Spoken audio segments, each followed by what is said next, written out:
Calorosas saudações, e para quem é daltónico a nível financeiro, vale sempre a pena ver qual é a cor do dinheiro. Para quem é daltónico a nível visual, vale sempre a pena meter like neste vídeo, porque a cor do botão do like é branca. Acho eu, pelo menos para mim, não deve confundir muita gente. Portanto, aproveitem esse fator visual para meterem like no vídeo e subscreverem o canal para chegarmos aos 60 mil subscritores e partirem também nas vossas redes sociais.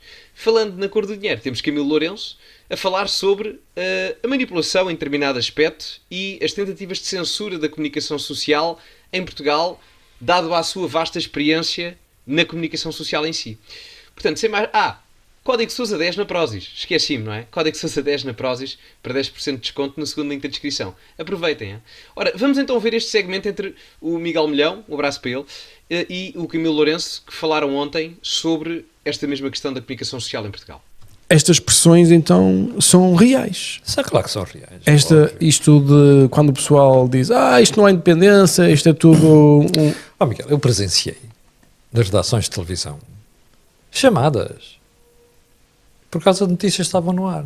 Eu presenciei isto. Ou seja, chamadas de alguém do governo a dizer que não podiam pôr aquela notícia. Ou do governo ou do partido. Ou de um partido. Eu presenciei isto. A sério? Sim. O país é pequeno demais, não é? E depois vi pessoas que, armadas em independentes, fazerem chamadas para o editor em causa a dizer assim, tira essa peça.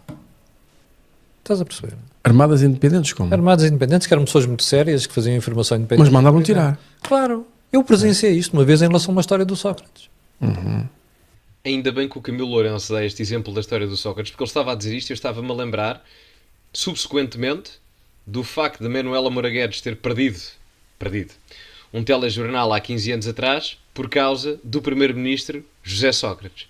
Também me recordo da Sandra Felgueiras ser despachada do canal público por situações similares, não é? Ainda me lembro daquela mítica entrevista que ela fez ao Galamba, há uns 4 anos atrás, mais ou menos. Eu até tenho um vídeo aqui no meu segundo canal, se eu não estou em erro, se pesquisarem Sandra Felgueiras, João Galamba, vão encontrar. E curiosamente, pouco de tempo depois, o 6 às 9, acho que era assim que se chamava, voou, não é? É um bocado como a imparcialidade nos meios de comunicação social também desapareceu. Então, os jornalistas que tentam ser independentes é um bocado como a imparcialidade e o código deontológico. Também desaparecem os dois. É assim uma coincidência muito engraçada.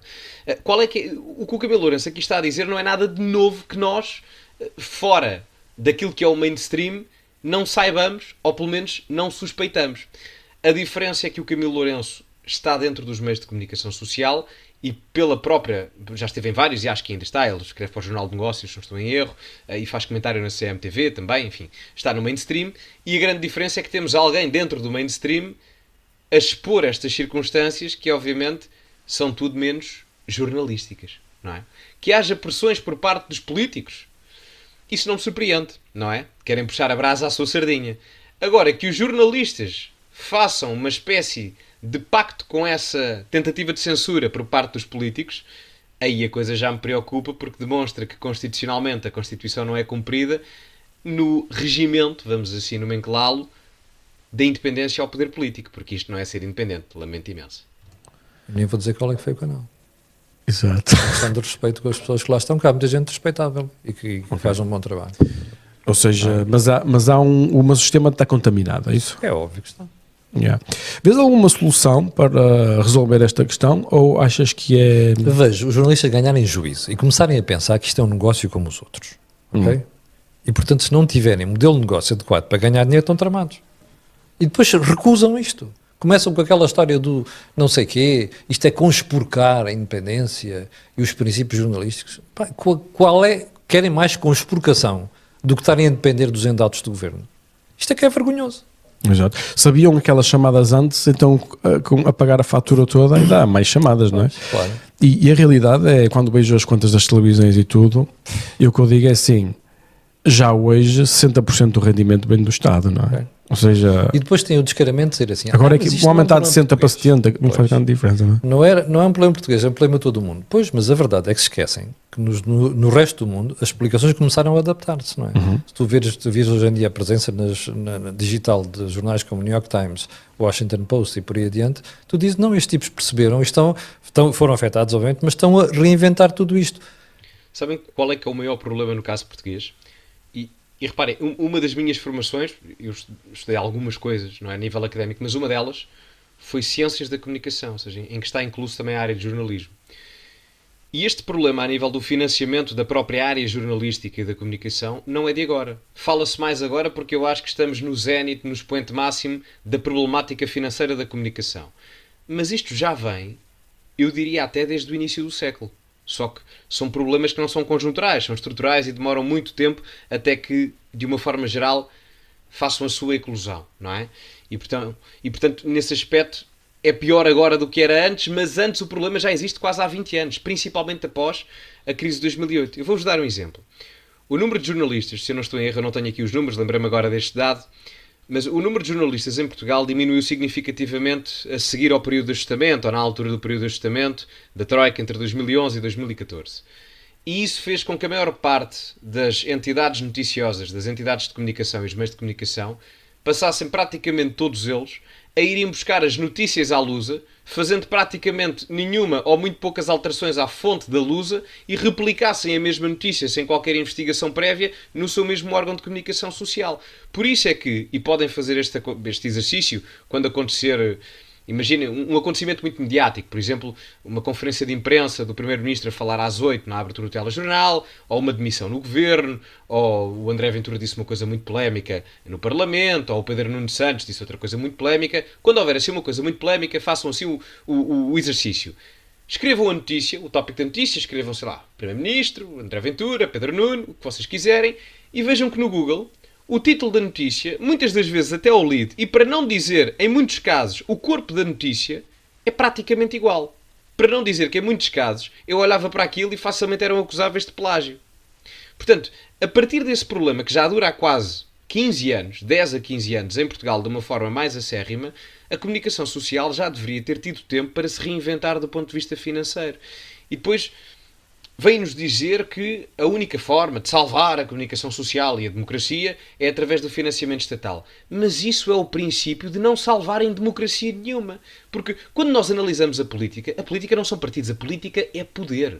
E a comunicação social é o quarto poder, a seguir ao legislativo, ao executivo e ao judicial. E, portanto, quando eu olho para aquilo e vejo que nessa mesma realidade não há independência do ponto de vista financeiro, então vocês estão dependentes de quem vos paga. E quem vos paga é o Estado. Ora, nós, para vivermos em democracia, têm de ser os jornalistas a verificar o que os políticos fazem. Não é os políticos a verificarem o que é que os jornalistas andam a fazer. Porque isso tem um nome e não é democracia de certeza. Portanto, enquanto não se reinventarem e perceberem que a informação hoje em dia é descentralizada, já não é unidirecional do emissor para o receptor, de um ponto de vista científico e prático, então o negócio nunca se vai resolver. E vão andar muito... muitos deles vão entrar em falência. E atenção, eu não tenho nada contra jornalistas em si, muito pelo contrário. O jornalismo é uma atividade extremamente importante em Portugal. E há bons jornalistas em Portugal, em todos os canais. Há bons jornalistas. Agora, o problema é que, por estes exemplos que o Camilo aqui dá, e outros também, o jornalismo, de forma geral, é denegrido mediaticamente por erros que cada vez mais são recorrentes, infelizmente. Porque é uma atividade necessária e nós em Portugal temos bons jornalistas. Cada vez menos. Mas temos bons jornalistas. E há gente em Portugal que continua sempre a perceber esta brincadeira. Ok. Mas essa solução não me pareceu muito fácil de acontecer. Tu dizes, o pessoal tem que... Isso não vai mudar. Ou seja... Miguel, não vai mudar porque a malta não quer mudar. Exato. Portanto, não há uma solução assim... E depois associa isto ao problema institucional português, que é... Tu estás a ver a dificuldade que é pôr alguém na falência. Em Portugal. A dificuldade como? Imagina, uma empresa deve dinheiro a tudo e mais alguém. E tu dizes assim, eu vou pedir a falência daquela empresa. Quanto tempo é que leva? É que tu tens empresas zombies no mercado. Também no jornalismo. Sim, tens muito. Que estão ali, não pagaram a segurança social. Olha, por exemplo, o grupo, isto é público, eu não tenho nada contra o grupo, conheço muito bem as pessoas lá, o grupo da Visão. Exato. Tu sabes neste momento que devem 17 milhões de euros ao Estado de segurança social. Desculpa, mas há grupos que pagam a segurança social. Portanto, alguém está a fazer concorrência desleal. Isto não pode acontecer. Exato. Num país sério, que haja instituições, isto não acontece, vais à falência. Pois, aqui o pessoal não gosta de falência. É estranho, é que não gostam das empresas, mas também não gostam de falência. Mas isso foi uma coisa que eu aprendi nos Estados Unidos. Não é? Sim. A falência faz parte da atividade. Faz parte da atividade. Tu tens que aprender para haver isso. espaço para nascer outro. Miguel, todos Exatamente. Vou deixar concluir, já falo. nós cometemos erros na vida, a nível pessoal e a nível profissional. Nós temos que aprender com os erros. Exatamente. Não é? E limpar o que Ir está à falência mal. não é um problema na vida. Tu tens é que aprender com o porquê da falência. Exatamente. E não voltar a repeti-lo. E construir uma coisa nova. Obviamente. Não é? Antes deles irem para o segmento final, isto que é dito é muito verdade. Eu não diria que parte de um problema económico. Eu acho que aqui a questão do problema económico é já uma subsequência daquilo que é um problema civilizacional e cultural em Portugal. O Camilo Lourenço, a determinada altura, diz qualquer coisa como as pessoas não querem mudar ou não querem perceber, já não sei qual é que é o termo correto, mas a verdade é mesmo essa.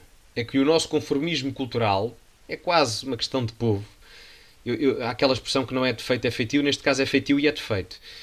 Acontece muito aqui e é característico de Portugal, não é? Portanto, nós temos uma aversão à criação de riqueza e mesmo assim temos muitos problemas em assumir que houve quebra dessa mesma riqueza ou na tentativa de criar riqueza, porque faz parte. O falhanço é o ingrediente principal para chegar ao sucesso. E muito honestamente, o Camilo Lourenço dá aqui o exemplo da Visão, mas poderia ser mais. Poderiam ser muitos mais. Até porque não vamos esquecer que houve 18 milhões de euros. Por acaso é quase o mesmo valor que a Visão deve à Segurança Social, segundo os dados que o Camilo aqui menciona. Mas a Comunicação Social recebeu 18 milhões de euros na altura da pandemia. O que coloca até artigos constitucionais em causa relativamente à independência dos jornalistas e dos meios de comunicação social perante o poder político. Isto já não é a primeira vez que acontece. Já não é a primeira vez que acontece. E aqui a questão é, o jornalismo é importante para a democracia, claramente. Agora, nunca na vida o jornalismo deveria ser financiado pelo Estado. Nunca. Porque vai influenciar sempre quem vos financia conectado ao poder político. Porque há legislação assim e há legislação acolá, e se há um político mais favorável, há pressões para não noticiarem isto, e depois é muito chato na realidade portuguesa, porque ao contrário de outros países, é dado aqui o exemplo dos Estados Unidos. Eu acho que a realidade portuguesa deveria ser muito mais similar aos Estados Unidos. Eu, quando vou ver a Fox News, eu sei que vou ver o país, no caso os Estados Unidos e o mundo, sobre uma perspectiva à direita. Quando vou ver a CNN, vou ver uma perspectiva à esquerda. Eu tenho a liberdade, enquanto pessoa independente, de ver as duas perspectivas e depois, independentemente dessas duas perspectivas, individualmente, eu conseguir tirar as minhas próprias conclusões porque sou um ser racional. Aqui em Portugal o que acontece é que há determinadas agendas político-ideológicas e os canais, independentemente de estarem mais ao centro, mais à esquerda, um bocadinho mais à direita, que é raro, não é? Há muito pouco órgão de comunicação social um bocadinho mais à direita do ponto de vista noticioso ou até opinativo, e dizem-se independentes. E a verdade é que não o são. Não o são. Não são. E acontece em vários casos. Nos principais canais, nós chegámos a uma altura em que a prima do ex-primeiro-ministro era diretora de informação da RTP, o irmão do ex-primeiro-ministro é diretor de informação da SIC. Enfim, e atenção, eu não estou a dizer que fazem um mau trabalho ou um bom trabalho por isso. Agora, que é um bocado estranho, o filho do ex-primeiro-ministro é comentador na CNN. Portanto, isto, queremos combater as cunhas e não sei o que, não sei mais. Estou a dar aqui um exemplo, mas poderíamos ir mais longe. Não é? E já que estávamos a falar daqui de informação e de jornalismo e de pressões políticas correlacionadas às redações, não é? É um pouco problemático.